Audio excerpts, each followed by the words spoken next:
Hello, Sydney. What's your favorite podcast? Too afraid to say it's the drive-in review? Don't bother looking out your window. I'm already in your house. Ready or not, here I come, you little bitch. Let's all go to the lobby. Let's all go to the lobby. Let's all go to the lobby to get ourselves a treat.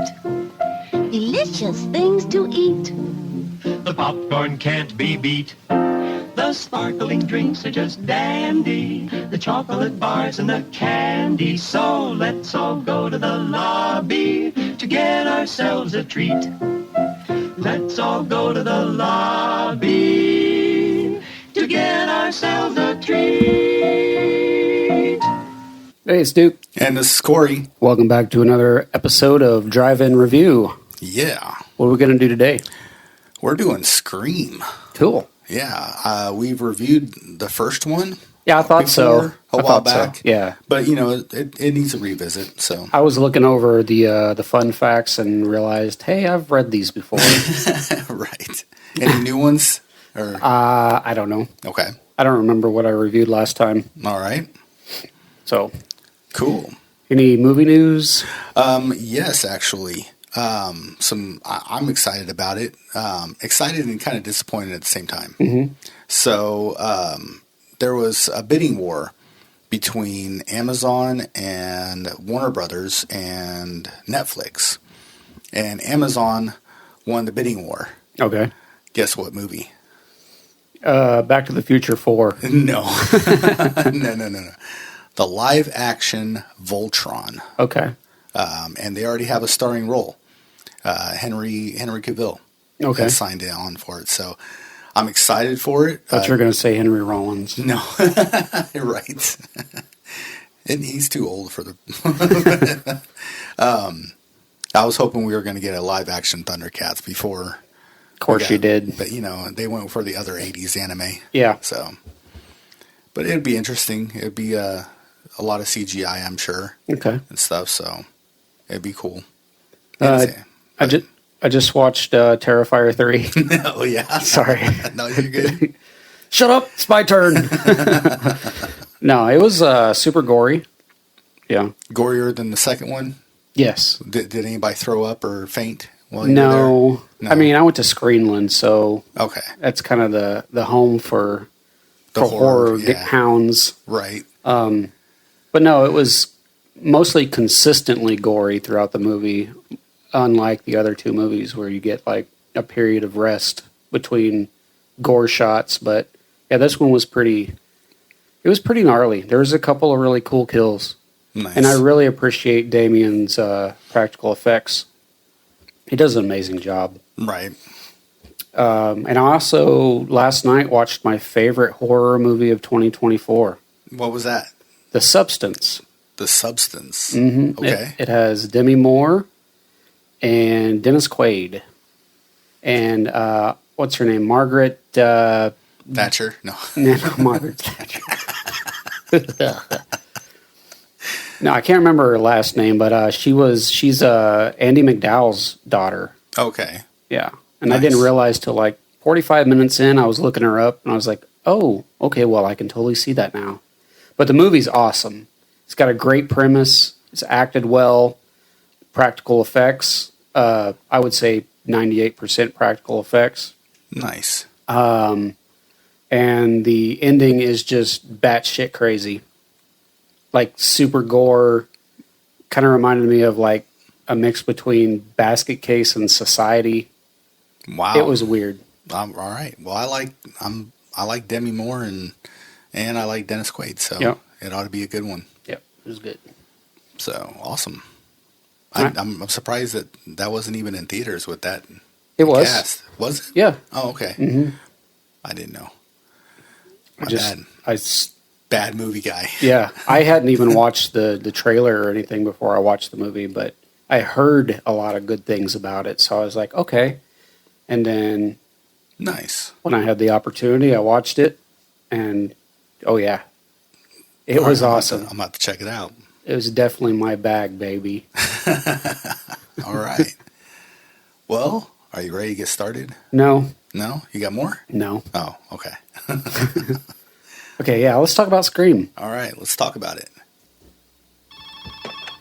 Hello? Hello. Who is this? You tell me your name, I'll tell you mine. I don't think so. What's that noise? Popcorn. You making popcorn? Well, I'm getting ready to watch a video. Really? What? Oh, just some scary movie. Like scary movies? Uh-huh. You never told me your name. Why do you want to know my name? 'Cause I want to know who I'm looking at. Someone is playing a deadly game. It all began with a scream over 911. Someone who's seen one too many scary movies. Now, he's taken his love of fear Hello? Hello, Sydney. one step too far. Do you like scary movies? What's the point? They're all the same. Some stupid killer stalking some big-breasted girl who can't act, who's always running up the stairs when she should be going out the front door. It's insulting. There are certain rules that one must abide by in order to successfully survive a scary movie. Number one, you can never have sex. Never, ever, ever, under any circumstances, say, I'll be right back. Because you won't be back. Get another beer, you want one? Yeah, sure. I'll be right back. He didn't make the rules. The police are always off track. If they watch prom night, they save time. He just kills by them. Don't answer the phone. Don't open the door. Don't try to hide. Everybody's a suspect. You're not scared, are you? Scream. Okay. Good Lord. A little extra there. Hate it when it does that. So, Scream was released December 20th, 1996 by Dimension Films. Was made on a budget of $14 million. I'm not even going to ask. No, it didn't flop. No, No. it didn't.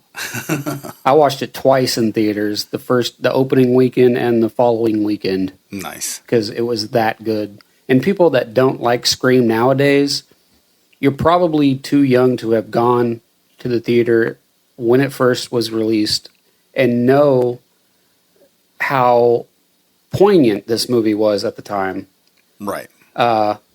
because it basically revitalized the slasher film. Yeah, and it kept you on your toes. It was a perfect whodunit, movie. It wasn't your first meta horror film. Right. Actually, Wes Craven 2 years before had done a meta horror film, which I think kind of bridged the gap between the 80s, early 90s slasher and the late 90s slasher, and that was New Nightmare, Right. which didn't actually do very good in theaters either. I think it was made on a budget of $8 million and only made around $20 million. But it wasn't bad though. No, it wasn't too bad, and it gets better as time goes on. But yeah, that's a movie that really bridged the gap for the slasher genre. But getting back to Scream, which really so many other new age slashers followed. Right. You know, you had I Know What You Did Last Summer, Valentine. I don't know, The Faculty, just a whole bunch of new slew of horror films, not all slashers, but just this new style Right. in the way they've made movies. And that was because of Scream. IMDb rated this a 7.4 out of 10. The Letterboxd gave it a 4 out of 5. Rotten Tomatoes gave it a 77% with an 80% audience approval rating. I gave it a 9 out of 10 easily. Same. I give it 9 out of 10. I've seen it so many times, it's kind of worn out on me, but I still have that nostalgic factor of when I went and saw it. And of course, it's really important knowing how influential this movie is. Right. And just because you've seen it over and over again, it's still fun to watch and mimic because every single line in the movie. Yeah. And everything. So it's, and it's iconic. It has a great balance of horror and comedy. Yeah. And that's a hard thing to do in movies. Yeah, definitely. And I think Wes Craven got the job for directing this movie because all the other directors that they approached kind of didn't get it. They didn't understand that this is not just a horror movie, it's a comedy. And some of them either looked at it as a comedy, and like the executive or the producers and stuff thought, oh, this is a horror movie, but it's too funny. It needs to be less gross. I don't know. It's just, there was a balance that only Wes Craven could bring to the movie. It was shot on location in Santa Rosa and Glen Ellen, California, as well as Healdsburg, California. And if I'm saying that wrong, please send us a message and cuss us out. It was filmed between April and June of 1996, directed by Wes Craven, who's done a number of things, Nightmare on Elm Street, Last House on the Left. Right. Yeah, you name it, he's done it. Yeah. Like, his name's everywhere. A bunch of good stuff. Produced by Kerry Woods, who produced other movies such as Gummo and Copland with Stallone. Oh. And also produced by Kathy Conrad, who did Walk the Line and Identity. So the real superstar of this movie, aside from Wes Craven, is Kevin Williamson, who wrote the movie and created the characters. He also did I Know What You Did Last Summer. He wrote that as well. Apparently he wrote that in the early 90s. Nobody wanted to buy it until after Scream became a hit. And there's another one coming out. I think because of Scream. Mm-hmm. Now they're rebooting or I think I heard about that. It's I forgot what they're calling it. I Never Forget What You Did Last Summer. Okay. Is what it's going to be called. It's supposed to be coming out 25 or 26. I don't remember, but yeah, that's some more movie news that I found out. I haven't even seen that. I Always Know What You Did Last Summer. Right. Yeah, but I guess there's a lot of the same people are supposed to be returning for that one. Yeah. Yeah, Jennifer Love Hewitt is yeah. going to be in it. I'm sure Kevin Williamson is going to be a part of it somehow. So, the score for Scream was done by Marco Beltrami, who also did A Quiet Place, World War Z, Knowing, iRobot, Joyride, and The Faculty. There was music in A Quiet Place? Right. That's exactly what I thought when I typed this. It's like, wait a minute. Yeah. It was an easy job for him. Right. Makeup actually was done in this movie by Robert Kurtzman, who has done makeup for Nightmare on Elm Street 5, Halloween 5, People Under the Stairs, Ticks, Misery. The list goes on and on for this guy. Right. He's also a superstar in the makeup world in Hollywood. The movie stars Neve Campbell, Courtney Cox, David Arquette, Skeet Ulrich, Rose McGowan, Matthew Lillard, who I think makes the movie personally, Jamie Kennedy, Drew Barrymore, Henry Winkler, and of course Roger Jackson as the voice. Right. I have some fun facts, and I did something a little different this time. Took some snapshots. And for people out there, because it's getting close to Halloween, if you're looking to mimic the Ghostface voice, there's no voice box changer out there that has this voice. Roger Jackson is the voice. That's his own voice that he came up with. So you might get close, but nowhere near Ghostface. So. And he's the voice in all 6 movies. Yep. And I believe he's in the 7th one coming up too. So he is Ghostface. Yeah. So one of the first things I found was that the party scene near the end of the film, it runs 42 minutes long. It was shot over the course of 21 days. Nice. Just that one scene 118. Oh, yeah. Called. Yeah, the party scene. Yeah. Yeah. After it wrapped, the crew had T-shirts made that read, "I survived scene 118." Mm-hmm. And it's an ongoing joke. And the cast jokingly called it the longest night in horror history. I thought that was interesting.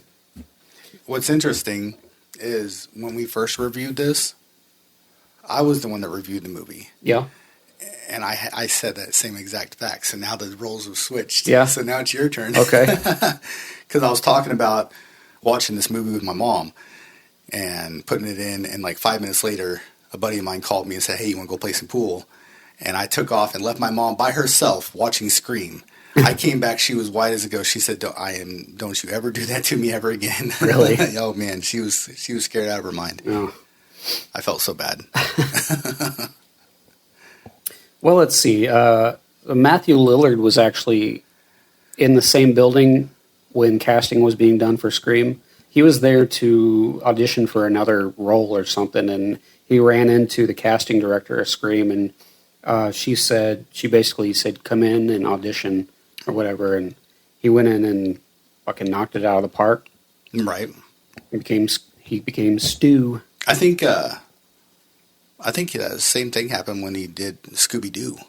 Oh, yeah? Yeah, he wasn't originally supposed to play Shaggy, but they wanted to give him a shot, and he was in the building, and he's like, I don't have a raspy voice like him. And he's like, hang on a minute. And he like went into the bathroom and like screamed at the top of his lungs and everything just to crack his voice. Some dude's in there taking a shit like, what the fuck?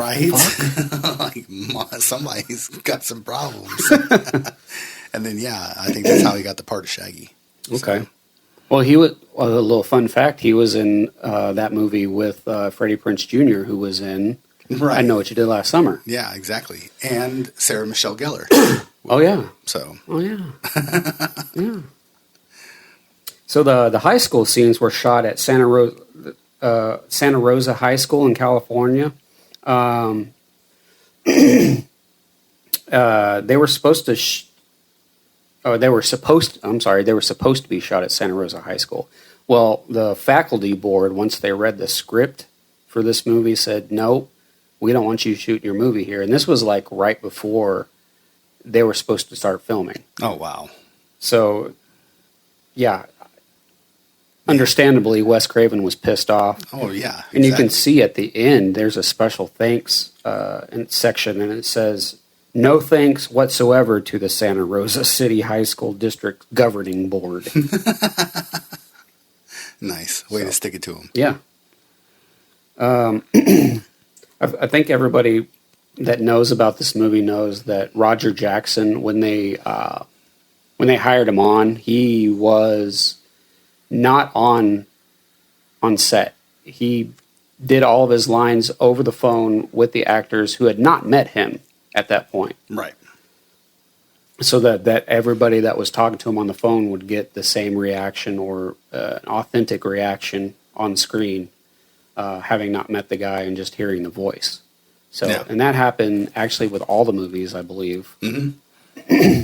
Yeah, he wanted to keep it authentic, and I think there's some of them that didn't even meet him, period, until like at conventions and stuff like that. Then that's the only time that they've ever met him in person. Right. They've only heard him over the phone. So that's creepy. Another fun little fact is that the use of caller ID increased more than threefold after the release of this film. I bet. And for the Gen Zs out there, caller ID was this box that told you who was calling. It's basically the thing that pops up on your phone when somebody's calling, but we used to have it in a box. Right. Next to your phone. Hooked up to a landline. Yeah. Yeah. And the landline is... No. Right. Let's see, what else do I have? Drew Barrymore shot all of her scenes in the first 5 days of production. Special effects artists used about 50 gallons of fake blood for this movie. Okay. Thought that was fun. What else do I have? Not as much as Dead Alive or The Shining, but... Right. And maybe not even The Substance. Right. There's a lot of blood in that? The end, yeah. Okay. So, being a favorite of screenwriter Kevin Williamson, Molly Ringwald was offered the role of Sidney Prescott, but she turned it down, saying she'd rather not be playing a high school student at the age of 27. Come on.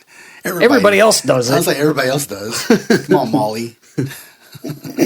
And this was the Rose McGowan's favorite filming experience that she's ever had. Really? I don't blame her, yeah. Now, did this come out, was this out before Jawbreaker or after? Jawbreaker was like 99. Okay. Yeah. But she got to work with Wes Craven. I mean, that in itself. Right. Let's see. Oh, this one's fun. This goes back to Healdsburg, California, about the whole school board ordeal. The conversation between Sydney, Stu, Billy, and Tatum is what made Santa Rosa High School pull their permission for filming on campus. The language was too much for them, this says. One of the great ironies of it was that in the middle of all this, school board saying you're showing the wrong thing to our kids and setting the wrong impression, one of them was arrested for beating his wife. Jeez. Yeah. Joaquin Phoenix turned down the role of Billy Loomis. Oh, wow. And that's another thing about this movie is that they reference a lot of the old school horror movies. I believe when Kevin Williamson was writing the script for this, he was listening to the soundtrack to Halloween to give him inspiration. Mm-hmm. So you do have a lot of Halloween references in this movie, as well as obviously Nightmare on Elm Street. Right. So I think that's another thing that really... And they were during the party, they were watching Halloween. Is that what they were watching? Yeah. It's been a little while since I've seen it. Yeah. Yeah. But yeah, I think that's one of the things that sets this movie apart from all the other movies of the time, especially during that time, which is why it was so popular. And that's just the whole meta thing, the using references to other movies, the fact that it was self-aware. Right. Because it makes it totally different from everything. It makes it feel more real world, like, that it's actually happening instead of just a make-believe, yeah, make-believe thing. And it's also just winking at you the whole time, like, hey, it's kind of breaking the fourth wall without breaking the fourth wall. Right. I think that's all I have on this movie. Let me look.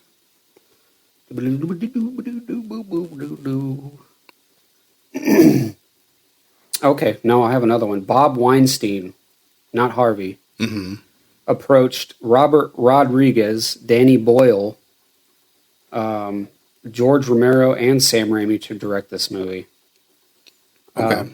If you don't know who Danny Boyle is, he directed 28 Days Later. Kevin Williamson said that they didn't get it, which is what I was mentioning earlier. He was concerned that having read the script, many of the directors believed the film to be purely a comedy. Ironically enough, Robert Rodriguez, who did Planet Terror and Spy Kids and all that, he would direct the footage for the fictional inverse film, Stab. Okay. So, that was interesting. Oh, speaking of Weinstein, I do have I have one more set of movie news that I saw. So, Harvey Weinstein, or the Weinstein brothers had they had a lawsuit against them and everything. Well, Kevin Smith was a part of that lawsuit because Weinstein owned the rights to Dogma, and Kevin Smith won. Okay. So he has the rights now. So he's about to release Dogma in theaters and tour, and do a tour on theaters and stuff like that for the opening and talk about the movie and all that. And also going to have a 4K and a Blu-ray release later on. That explains why, because it has been released on Blu-ray, but it's been out of print for several years, and now it's like people are paying like $80, $100 for a copy of it. A lot. There was talk that it was banned because of the controversial and everything with the religion and all that. Yeah. But I think it had to do with the lawsuit. Oh yeah, that's got to be what it is. Yeah. So yeah. Yeah, that makes a lot more sense. I was always wondering why it went out of print and why people are paying freaking $100 for a copy. Right. Another fun fact, I guess this just keeps going. Mm-hmm. Oh, this is the last one. Seth Green auditioned for the role of Randy Meeks. No. Okay. Who was Jamie Kennedy's character. Right. I could see that. Yeah, I could too. Yeah. I don't know why I didn't take it, but that would have been fun. And that's all I have. All right. For Scream, 1996. Another thing that I never saw in any of the fun facts for any of these is the concept of Ghostface. Like, where did they find, where did they come up with the idea for the Ghostface mask? I think it was a mix of ideas. The whole Scream. So there was a painting called Scream with the face that's like all distorted. The whole painting with the that's one thing. Okay. There were a couple other. I can't remember what they were. I'm sure that was the main thing. Was that painting? I'll say I'm sure like Michael Myers too. With the white face perhaps. and stuff. So, but there was a lot of Halloween references to that. So yeah. But yeah, I was curious. I never seen anything. Yeah, it was in there. I briefly skimmed over it. Okay. Awesome. Didn't absorb all that information. I just remember that they spoke about the painting, and there was a couple other inspirations. I can't remember what they were. Awesome. All right. Well, let's move on to Scream 2.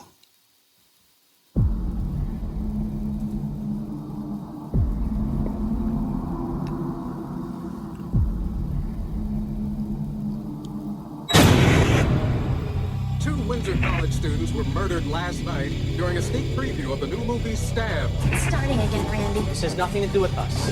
Randy, a guy in a ghost mask hacked up 2 people in the movie theater telling our life story. Hi, Gail Weathers, author of the Woodsboro Murders. Do you think the killer will strike again? We have no evidence that this is a serial killer. It's a classic case of life imitating art, imitating life. Are you suggesting that someone's trying to make a real-life sequel? Do you think someone's trying to duplicate Woodsboro? It looks like it. I think you have a copycat on your hands, Chief. Hello? Hello, Sydney. Remember me? What do you want? I want you. It's showtime. Police are everywhere. If there is some freaked out psycho trying to follow in Billy Loomis's footsteps, you probably already know. The way I see it, someone's out to make a sequel. So it's our job to observe the rules of the sequel. Number 1, the body count is always bigger. 2, death scenes are always much more elaborate.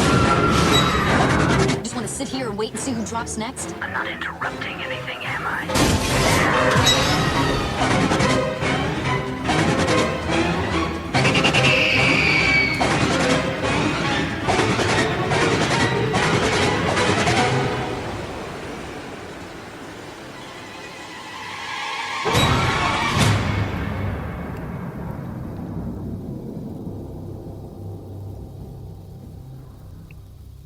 I was waiting to see if there's anything at the end. All right. So Scream 2, it was released on December 12th, 1997. And according to the movie, it's been 2 years since the first series of murders. They're in Woodsboro. And Sydney acclimates to college life. Someone donning the Ghostface costume begins a new string of killings this time. Yep. It stars Neve Campbell, Courtney Cox, David Arquette, Jada Pinkett Smith, Omar Epps, and Heather Graham, and a slew of other people. Yep. But those are the main ones. The director, again, Wes Craven. Writer, again, Kevin Williamson. The music was done again by Marco Beltrami. And it was produced by Kathy Conrad, Marianne Madalena, and the production by Dimension Films. Yep.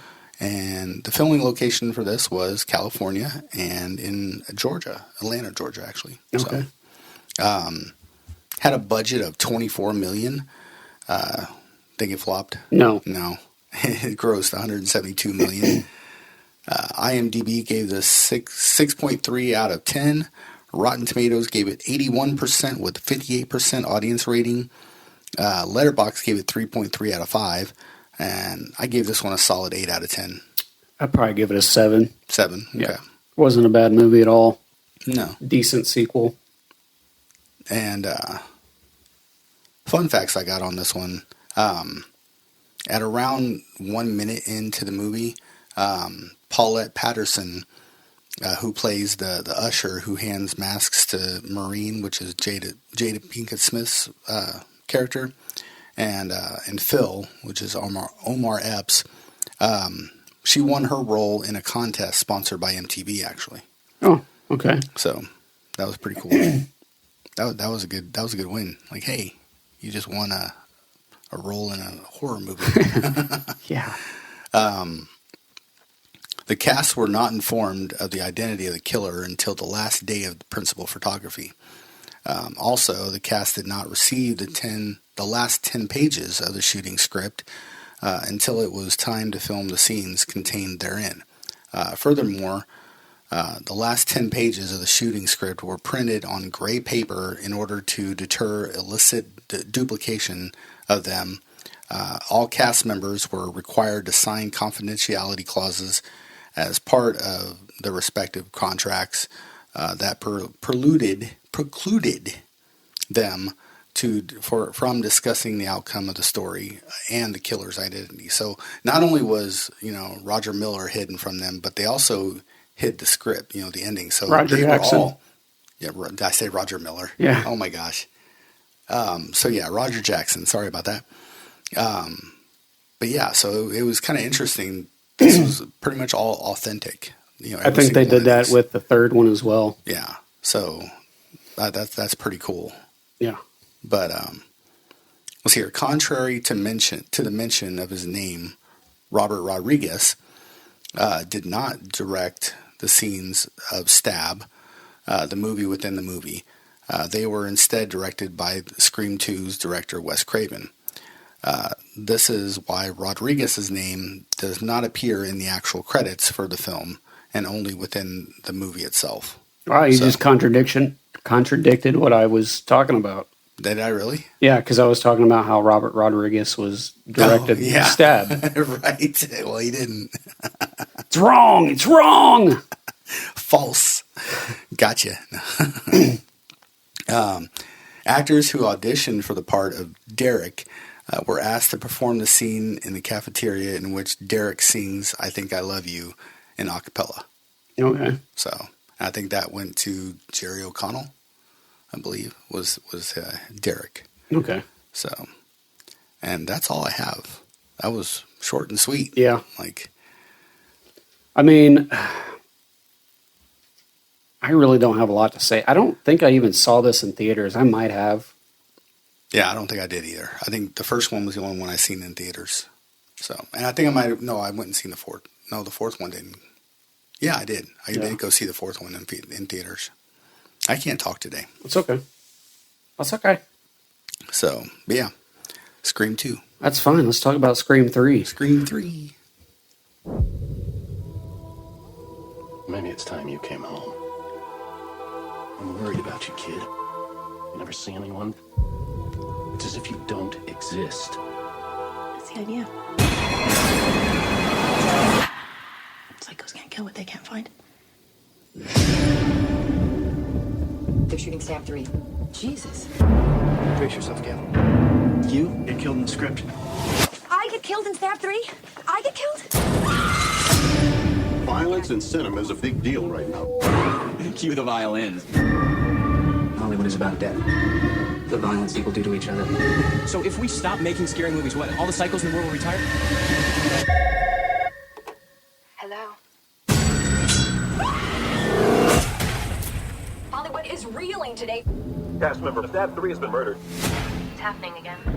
If you find yourself dealing with the concluding chapter of a trilogy, Oh my god. there are a few things that you gotta remember.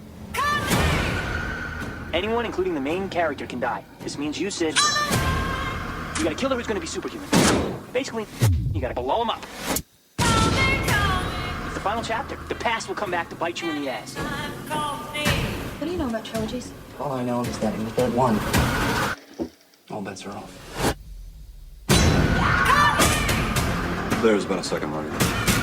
Someone's killing them in the order they die in the movie. There are 3 different versions of the script. Hello? 3 different characters die next. And we don't know which one the killer read. We are not in any danger. We are not in any danger, says Candy, page 15. I don't see you leaving.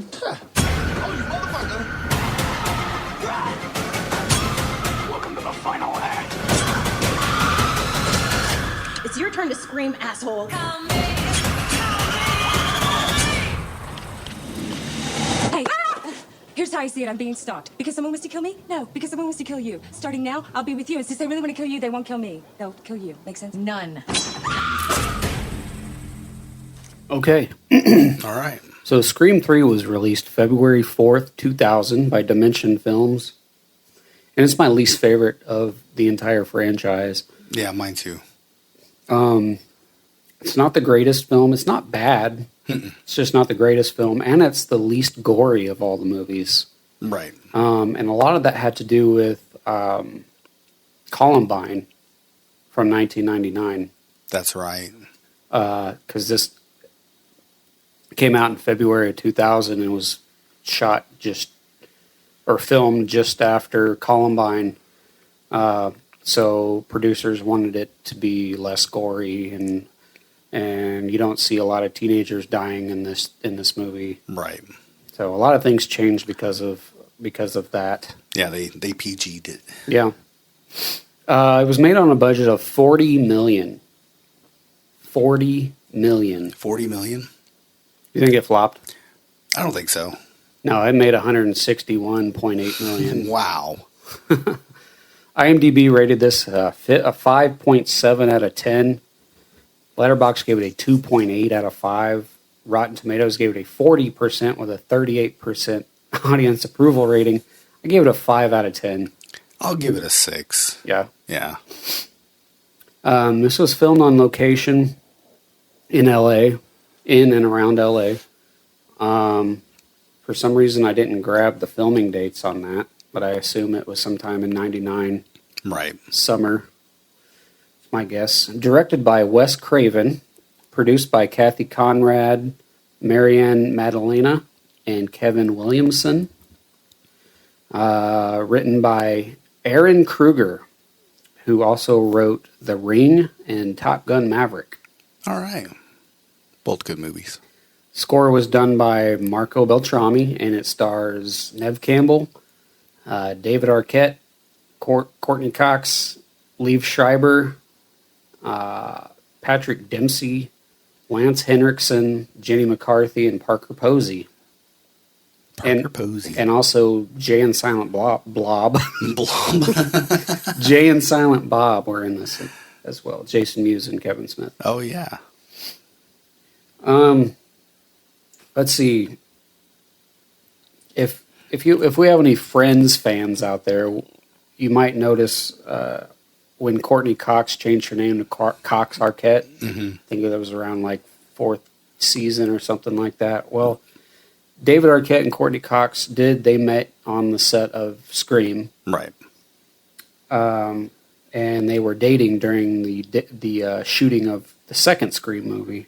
And they were married a month before the principal photography of Part 3 began. They actually cut their honeymoon short in order to film Scream 3. And I guess she had changed her name too, and you see it in the credits. Mm-hmm. God, I can't speak now. it's Courtney contagious. Cox Arquette is how she's credited for this movie. Right. Also, Patrick Dempsey was hired the day before shooting began on this movie. So he had one night to learn 3 big dialogue-heavy scenes. But he's a pro. Yeah, that's Dempsey. Come on. Yeah. The house used during the climax of this movie, where most of the killing takes place, is the house used as the school in Halloween H2O. Oh, nice. Yep. Thought that was fun. Let's see, what else? Oh, the reason why Kevin Williamson did not return for this movie to write this film was because of scheduling conflicts with Dawson's Creek, The Faculty, and Halloween H2O. And he was also directing Teaching Mrs. Tingle. Okay. Which I had forgotten that he directed that. Yeah, that's weird. I used to love that movie. Right. I used to love Katie Holmes. Yeah. Did you watch Dawson's Creek? I never watched Dawson's Creek. No. That was just not my thing. Okay. But I definitely watched... That's when I started liking Katie Holmes. Oh, yeah? Yeah. That and Michelle Phillips. Yeah, I definitely watched Teaching Mrs. Tingle and Disturbing Behavior. Right. So basically, Aaron Kruger came along, and a lot of the lines and script that he wrote were done just the day of being filmed. So, yeah. Okay. Let's see what else I got. Bianca Burnett, the role of Bianca Burnett, was offered to Jamie Lee Curtis, but she turned it down. Oh, that would have been a cool cameo. I'm sure she was gearing up for something else. Probably. Well, she was filming. I mean, if Kevin Williamson couldn't do it because of Halloween H2O, then she was probably in the middle of filming Halloween H2O. Well, Halloween H2O came out in 98. This came out in 2000. Oh, okay. So, I don't know. Because there were, 3 years before the second and third one? Yeah. It's 97 to 2000. Right. So I guess in between that time, Kevin Williamson was booked. Busy. Yeah. And I've got the whole right Trump thing going on over here with my hands. You do.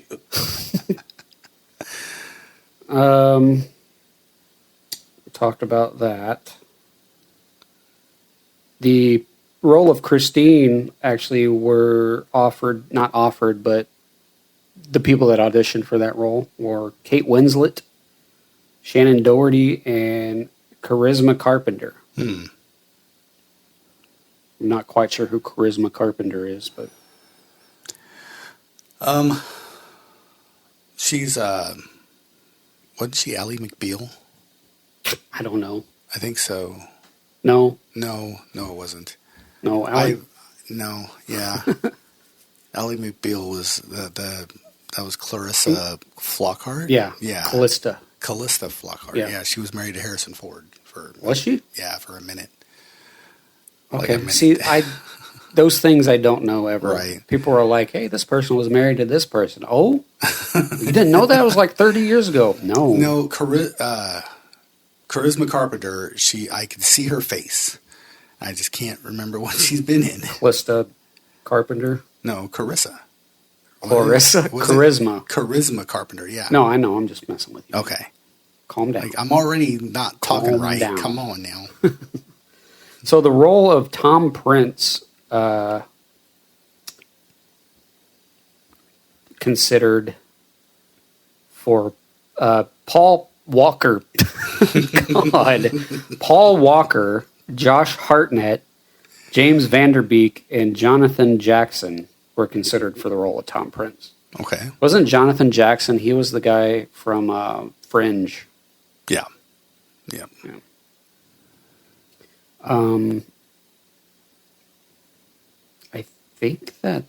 I think that's it. On Scream 3. Well, yeah. Like I said, there was not much to say about it. It was still good. Good continuation. Still the same whodunit. It kept you on your toes. That's why I gave it a 6. But except for Courtney Cox's bangs. Right. Yeah, that was just a little weird. So it's weird. All right. Well, let's move on to Scream 4.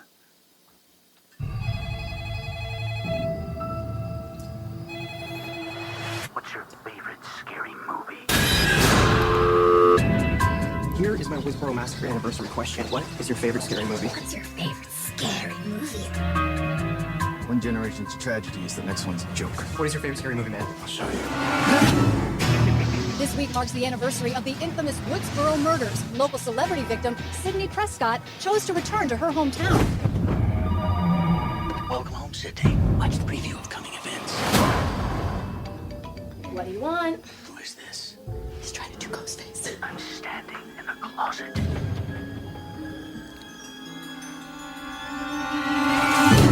Liar. Dewey, what's going on? It is not public information. It's all over the internet. It is? There's a killer out there patterning his murders after the original movie. It's time for someone new to die. The unexpected is the new cliche, and virgins can die now. Does that mean that I'm not going to live as long as these two? Clearly. To be the new version, the killer should be filming the murders. Get out behind you! Go ahead if you have the guts. Not to implicate him. You can't kill Sydney. She's victim royalty. Not true. Sid's expendable. Point taken. Guaranteed third act main cast bloodbath. Fingers crossed on some nudity for a change. Time for your last question. Name the remake of the groundbreaking. Halloween, Texas Chainsaw, Dawn of the Dead, The Hills Have Eyes, Amityville Horror, Christmas, House of Wax, Lost Night, Bloody Valentine. It's one of those, right? None of the above. I'll be right back. I know this one. You're not supposed to say that, are you?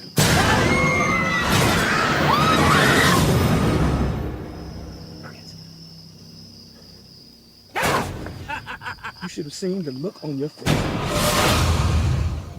It's been a while since I've seen this one. Yeah, she said those movies really fast. Mm-hmm. Kind of reminded me of. Pee-pee, caca. So yeah, Scream 4, 10 years have passed now, and Sidney Prescott, who has to put herself back together, thanks in part to her writing, is visited by Ghostface Killer again. It stars Neve Campbell, Courtney Cox, David Arquette, Lucy Hale, and Kristen Bell is in this. And it was released April 15th, 2011, directed by Wes Craven, written by Kevin Williamson. He returns on this one. Mm-hmm. Music is still done by Marco Beltrami. Did I say that right? Yeah, mm-hmm. Beltrami. Oh, yeah. It was production company was Dimension Films, and it was produced by Aya LaBunca, Wes Craven, and Kevin Williamson. Okay. And filming locations was in and around Ann Arbor, Michigan on this one, so not in California. Okay. And had a budget of $40 million. Did I think it flopped? No. I don't think any of these flopped. No. So probably not. It grossed 97. So almost. Okay. It was got its money back and then some. But that sounds like the lowest gross of all of them. I think so. IMDb gave it 6.2 out of 10. Rotten Tomatoes gave it 60% with a 57% audience rating, so almost even right there. Mm-hmm. Letterboxd gave it 3.3 out of 5. I gave this one 7 out of 10. Probably give it 6.5, 7, something like that. Okay. It's been a while. All right. It's been a while. God. So, fun facts I got on this one. This was the last film directed by Wes Craven. Altogether, because before he died from brain cancer on August 30th, 2015, at the age of 76. Yeah. So, Courtney Cox and David Arquette, who were married, as you said, in 1999, after meeting during the making of Scream, had filed for separation in October of 2010. Although there was slight tension on the set, they were said to remain, professional and respectful of each other. They later divorced in May of 2012. Okay. So, Dewey's limp was a result of a stab wound in the first film, and shown to be quite prominent in the sequels. It is no longer present in this movie. Interesting. Though not explained on screen, the script dismisses it quickly with the screen direction note, his limp is nearly non-existent. Years of physical therapy. Okay. So, don't ask me about my limp. Right. Giggity. What the fuck? At four installments, this initially landmarked the Scream franchise as being one of the only horror franchises to have both its main characters as well as its director, Wes Craven, return for all of its sequels. Until the release of Scream in 2022, which features a new director as a result of Craven's death, of course. Yep. To make the acting more intense, director Wes Craven didn't allow the actors and actresses to meet who was on the other end of the line when Ghostface contacted them. Yep. We already went over that. And that was all. That's all I have for Scream 4. That's it. That's it. That's it, folks. So, yeah. No, we're not done. Stick around. Right. No, we still got a couple more. Let's talk about Scream 2022. All right. Or AKA Scream 5. Yep.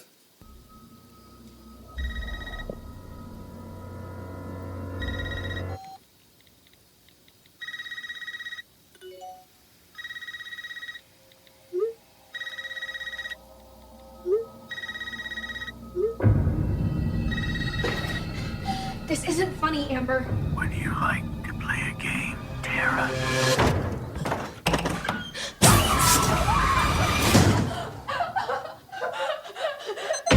Doors unlocked. All doors locked. Doors unlocked.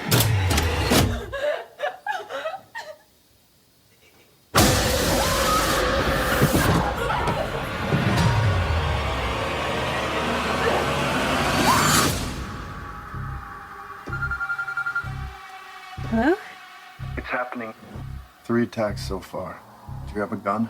I'm Sidney Prescott. Of course I have a gun. Something about this one just feels different.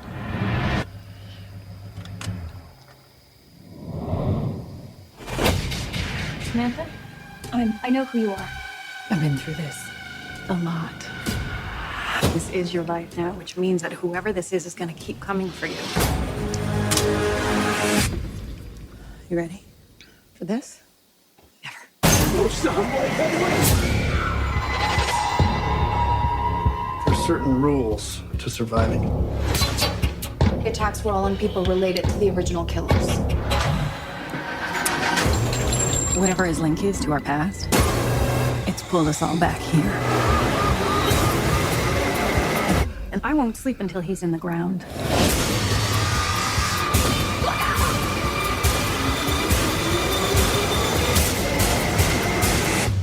Hello, Sydney. It's an honor.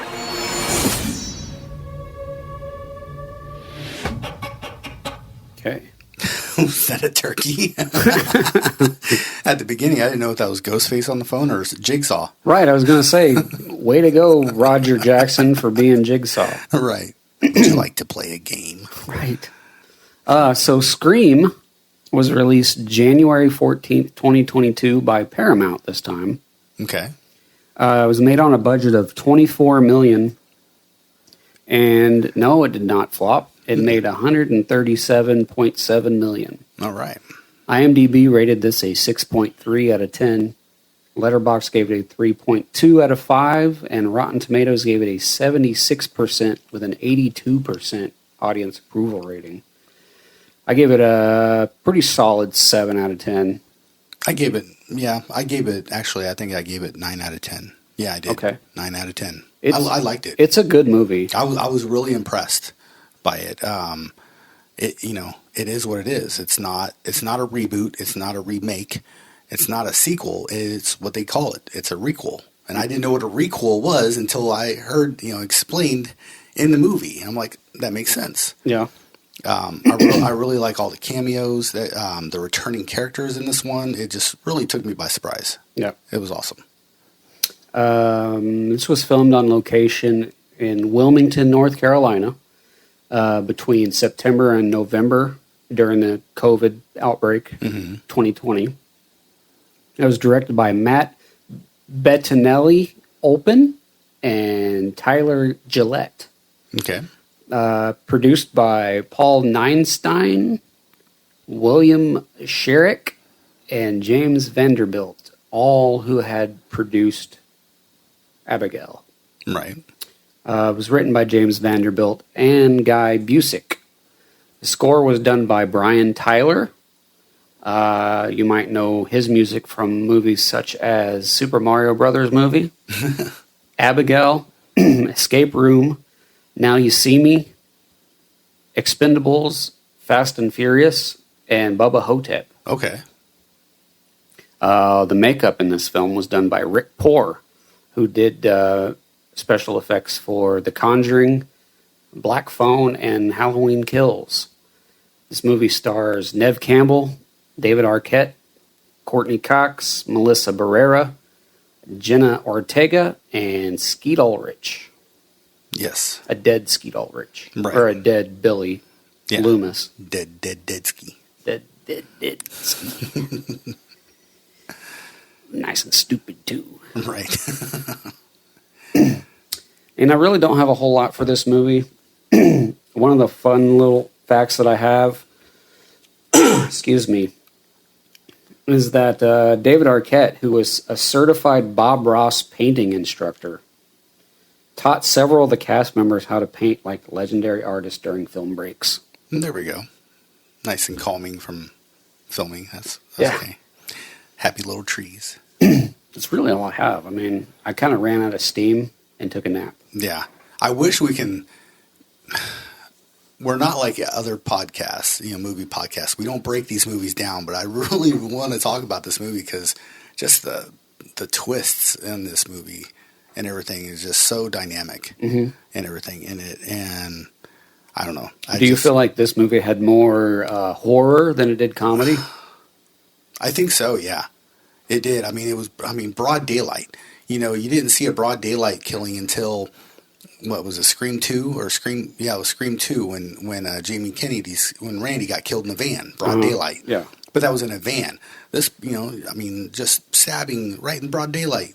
It's spoiler alert. Sorry, but I mean, it was insane. It was insane. It was insane. Yeah.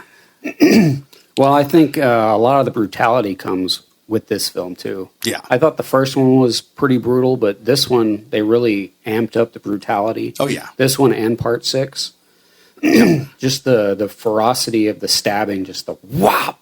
Right. And I hadn't seen these, the two newest ones, until just recently. I watched them, and I was, like I said, I was impressed by both of them. Mm-hmm. So yeah, that's all I got to say. I don't want to give anything away for people that haven't seen it yet and everything. Definitely recommend it. Sure. So. Yeah. I would put, after the first two, I would put these last two up there, right beside them. Right. Yeah. What's wrong with me? I don't know. Yeah, I think these two here are about as equal as the first two. Mm-hmm. I wouldn't even try and put them down on the list. Like they're tied with first and second. They're just as good. I would have to go probably 1, and then maybe 6. Okay. And then maybe 2, and then 5. Okay. And then 4 and 3, maybe. Yeah. I know. Neither 3 we agree. That's the bottom of the list. Yeah. And 1, of course, is the best one. Yeah, that's the original. But I loved the sixth one. The sex one? The sex one. The one that had the sex in it. I love that one. Did you download the wrong Scream movie? That's the wrong Scream, man. But the sixth one was really good. It was What's brutal. your favorite porno? Yeah. Hey, that was a pretty good Roger Jackson there. Thanks. Yeah. So, anyways, all right. Are you ready to move on? Let's do it. Let's go to Scream 6. Please help me. You got a problem here, guy?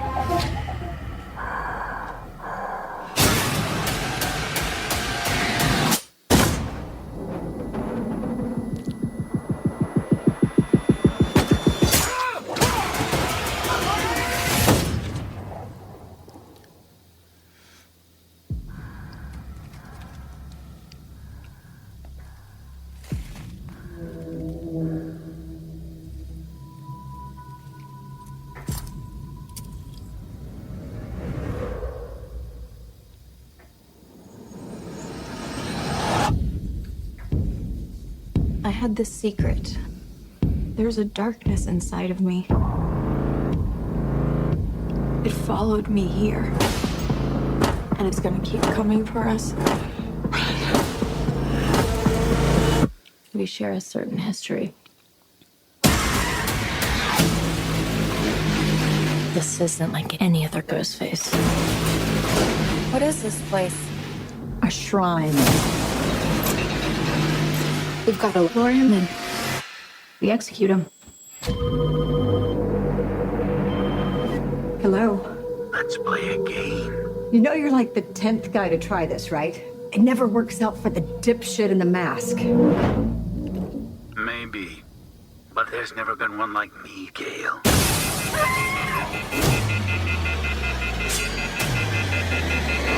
I'm something different.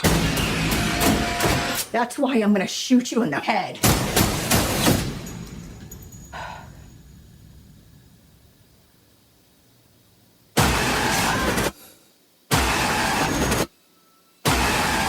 You want me. So let's finish this.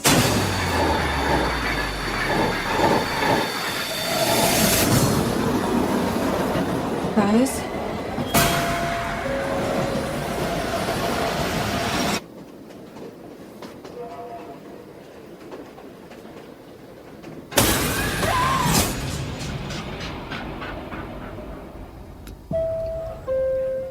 Directed by Michael Bay.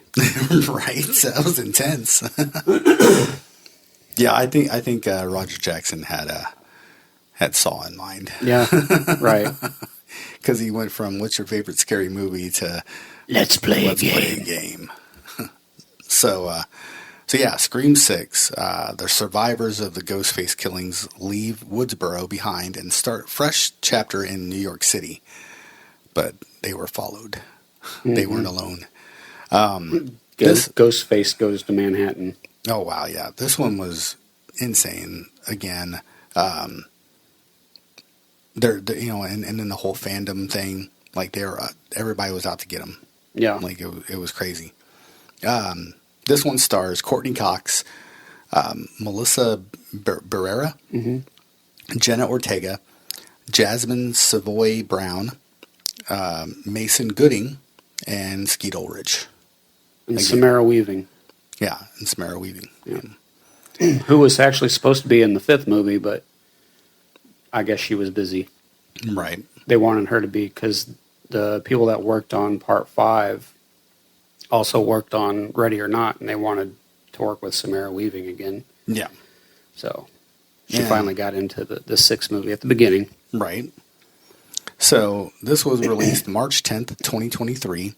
It was directed by Matt Benelli-Olpin and Tyler Gillette. Written by James Vanderbilt, Guy Busick, and Kevin Williamson. And it was produced by Paramount Pictures and also Paul Neinstein, William Sherrick, and James Vanderbilt. Music on this one was done by Sven Volkoner. Okay. Yeah, Sven Volkoner and Brian Tyler. Okay. Didn't really get into what they did in the past or anything. I talked about Brian Tyler. Yeah. The filming location on this one was Montreal, Canada. Okay. So saving some money. Right. Had a budget of $35 million, which I think is the lowest of them all. No, the first one was the lowest. Was it okay? Yeah.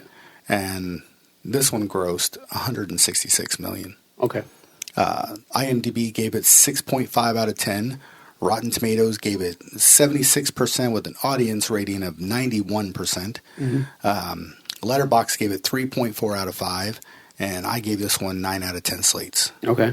I'd probably give it close to 7.5, 8. Okay. All right. Courtney Cox was the first cast member to sign up to return as Gale Weathers. She states that she did not hesitate to return because she loves playing Gale, and jokingly said that she'd even play her for free. Okay. So there were no props left over from the previous films. As you heard in the trailer, there's a shrine, and they have a collection of all the weapons and the different kills and stuff like that. Yep. And everything. So, but yeah, none of the props on there were from the previous films. Not even the graphics files from the posters and book covers. According to production designer Michelle Lalaberte, So everything for the shrine had to be recreated from scratch. They said they went through the films and made a list of all the murders and all the victims, adding that everything had to be from the murders that occurred in the Scream movies, not the stab movies. Right. And that the only stab objects were related to Scream 3, which was about the making of the stab movie. Okay. And that was it. Kevin Williamson revealed Kirby Reed would have been back sooner, but the production team just couldn't seem to locate Hayden Panettiere, and she just ghosted everybody, like disappeared from Hollywood. They're like, where's Kirby? You know, and so they said we couldn't find her. And then, excuse me. But yeah, he recalled, she said she doesn't have an agent. She had sort of just disappeared, and everything. But Williamson says that he finally found an opportunity to get her back on board while filming season 2 of his series, Tell Me a Story in Tennessee in 2019. During that spell, Williamson met producers who had worked with Panettiere, I can't pronounce it right, Panettiere, yeah, we'll just say that, on Nashville. From there, it was all about connecting the dots. You know, you call your people, we'll call mine, you know, such. And finally got a hold of her and got her back on board. And so there was so much speculation about what her participation is in the movie, and I love it. Like she couldn't wait to return as Kirby. So yeah, that's it. What the hell happened to her? Yeah, she just disappeared. She's like, I'm done.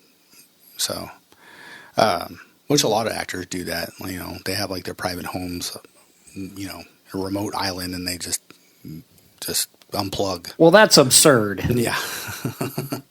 Way to get away from media and paparazzi, I guess. Yeah. Neve Campbell stated on June 6, 2022, that she would not be reprising her role as Sidney Prescott after starring in the 5 previous entries due to a salary dispute with Paramount. I remember that. Yeah. Basically just saying, you know, as a woman, I have had to work extremely hard in my career to establish my value, especially when it comes to Scream. And I felt the offer was just, you know, too little. Yeah. You know, so, and Matthew Lillard had her back on this one too. Sure. And everything. So that's why we don't see Neve Campbell returning in Scream 6. Yeah. Courtney Cox has now portrayed Gale Weathers in 6 installments of this franchise, all with theatrical distribution, released across 4 decades. This is a record for any actress, a feat she only shares with Mila Jovovich, who Mila Jovovich. Jovovich. I keep saying Jovovich. I put an N in there every freaking time I talk about her. But yeah, who appears in all 6 of the Resident Evil films. Yep. And then somebody dressed as Mojo Jojo from the Powerpuff Girls is seen in the subway in the movie. Of course, if you don't know who Roger Jackson is, he does the voice for Mojo Jojo. Okay. In Powerpuff Girls. So, and he's also the voice of Ghostface, obviously. So yeah, that was a little Easter egg for him. Okay. And then David Arquette admits seeing Scream 6 wasn't easy after. I'm going to spoiler. Yeah. Okay. Don't do that. Yeah. Don't do it, man. All right, we won't do it. So yeah, David Arquette had a hard time watching Scream 6. Yeah. Let's just say that. So, yeah, damn. I just now realized, that was a spoiler. Let me see here. I think I have more. Nope. I think that's it. Okay. Yep. That's all, folks. Well, that's a good franchise. Yes, it is. I can't wait for 7. And because Neve Campbell is coming back for 7. So it'd be interesting to see what happens. I've been waiting for her to be the killer. Right? Like, come on. Like, just full circle. Let's go. So, yeah. Cool. What are we doing next? We are going to start part 1 of 3 of Jason versus Freddy. Yeah. So, which one do you want? Do you want Jason or do you want Freddy? Which team are you on? I'm Freddy team. You're Freddy team? All right. Yeah. I'll take Team Freddy. All right, I'll take the machete and the chainsaw. All right. I'm Team Freddy, you're Team Machete. All right. That works and it rhymes. All right. So, yeah, we'll see you all next time. Bye. Let's all go to the lobby. Let's all go to the lobby. Let's all go to the lobby to get ourselves a treat. Delicious things to eat. The popcorn can't be beat. The sparkling drinks are just dandy. The chocolate bars and the candy. So let's all go to the lobby to get ourselves a treat. Let's all go to the lobby to get ourselves a treat.